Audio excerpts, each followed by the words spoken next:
আসসালামু আলাইকুম everyone, welcome back to my channel. আশা করি সবাই ভালো আছেন। আজকে একটা মিষ্টি রেসিপি নিয়ে চলে এসেছি। তৈরি করে দেখাবো লালমোহন মিষ্টি বা গোলাপ জামুন মিষ্টি।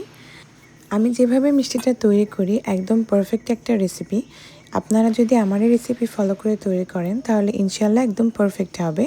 তাহলে পুরো ভিডিওটা অবশ্যই দেখতে হবে। তো আজকের এই গোলাপ জামুনটা আমি একদম ইনস্ট্যান্টভাবে তৈরি করে দেখাবো। তো এর জন্য একটি মিক্সিং বলে নিয়ে নিচ্ছি 1 কাপ ফুল ক্রিম গুঁড়া দুধ। এরকম লেবেল করে 1 কাপ নিতে হবে। সাথে দিয়ে দিচ্ছি 1 টেবিল চামচ সুজি আর 2 টেবিল চামচ ময়দা। আপনারা চাইলে এই সুজির পরিবর্তে এখানে ময়দা ব্যবহার করতে পারেন, তবে চেষ্টা করবেন সুজিটাই ব্যবহার করতে, এতে করে পারফেক্ট রেজাল্ট পাওয়া যায়। সাথে দিয়ে দিলাম 1 টেবিল চামচ ঘি, সাথে 1 চা চামচ বেকিং পাউডার। এটা কিন্তু বেকিং সোডা নয়, বেকিং পাউডার 1 চা চামচ।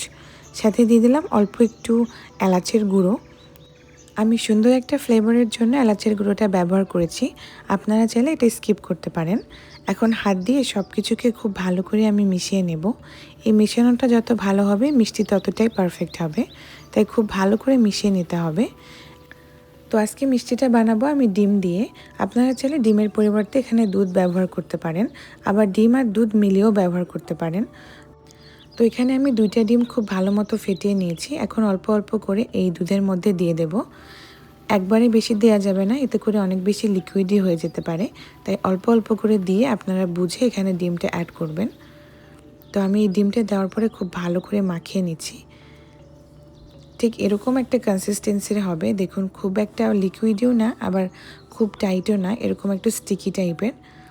এ পর্যায়ে আমি হাতটা ভালো মতো পরিষ্কার করে ধুয়ে 10 মিনিটের জন্য এটাকে আমি রেস্টে রাখবো। 10 মিনিটের ভিতরে এটা পারফেক্টলি সেট হয়ে যাবে। তো ফিরে আসলাম 10 মিনিট পর। এখন হাতে সামান্য ঘি মেখে অল্প অল্প ছোট ছোট বল তৈরি করে নেব। তো যতটুকু আমি এই দুধের মিক্সচারটা বানিয়েছি এটা দিয়ে মোট 18টা মতো মিষ্টি হয়েছে আমার। আপনারা যদি আরও ছোট সাইজের মিষ্টি করেন তাহলে এখানে প্রায় 22 থেকে 25টা মতো মিষ্টি বের হবে। মিষ্টিগুলো যদি একই সাইজের করতে চান সেক্ষেত্রে একটা চামচ ব্যবহার করতে পারেন। তো সেই চামচ দিয়ে একদম একই সাইজের আপনারা মিষ্টি বানাতে পারবেন। তো সবগুলো মিষ্টি আমার বানানো শেষ। এখন চলে যাব চুলায় ভাজতে। এর জন্য আগে থেকে তেল গরম করতে দিয়েছিলাম। তেলটা যখন কুসুম গরম হয়েছে সে পর্যায়ে আমি মিষ্টিগুলোকে দিয়ে দিচ্ছি। তো আমি 2 ব্যাচে ভাজবো, আপনারা চাইলে 1 ব্যাচেও ভাজতে পারেন। তো 2 ব্যাচ করে আমি মিষ্টিগুলোকে ভেজে নিচ্ছি। তো প্রথমে মিষ্টি দেওয়ার পরে দেখবেন আপনি আপনি উপরের দিকে ভেসে উঠেছে, আর যখন ভেসে উঠবে তখন একটু চামচ দিয়ে ঘুরিয়ে ঘুরিয়ে মিষ্টিটার কালার করে নিতে হবে। যদি মিষ্টিটা নাড়াচাড়া না করা হয় তাহলে কিন্তু মিষ্টির একটা সাইড সুন্দর কালার হবে, অন্য সাইডটা ভালো মতো কালার হবে না। এজন্য অনবরত নেড়ে চেড়ে মিষ্টির কালারটা নিয়ে আসতে হবে। তো আজকে আমি মিষ্টিটা এরকম গোল্ডেন কালারই রাখবো। আপনারা চাইলে এর থেকে আরও একটু বেশি কালার করতে পারেন। আর এটা কিন্তু বেশি ডার্ক করতে গেলে আবার কালো জামের মতো হয়ে যাবে। তো এই দিকটাও খেয়াল রাখতে হবে, মিষ্টি ঠান্ডা হয়ে যাওয়ার পরে আরেকটু কালার চেঞ্জ হয়ে যায়। তো মিষ্টিটা ভাজা হয়ে গেলে আমি তেল ঝরিয়ে উঠিয়ে নিয়েছি, আর বাকি ব্যাচটাও আমি এভাবে ভেজে নেব। তো সবগুলো মিষ্টি আমি তেল ঝরিয়ে উঠিয়ে নিয়েছি।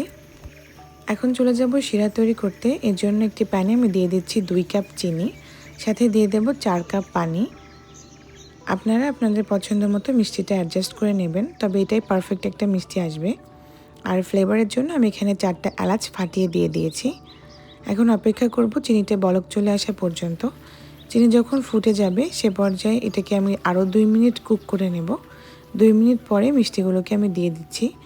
এখানে মিষ্টিটা কুসুম গরম রয়েছে আর শিরা ফুটন্ত গরম। এখন ঘড়ি ধরে মোট 8 মিনিট আমি মিষ্টিটাকে জাল করে নেব। তো শিরাতে দেওয়ার পরে মিষ্টিটা খুব ভালো মতো আমি নেড়েচেড়ে দিচ্ছি। তারপরে ঢাকনা দিয়ে ঢেকে আমি প্রথমে 5 মিনিট জাল করে নেব।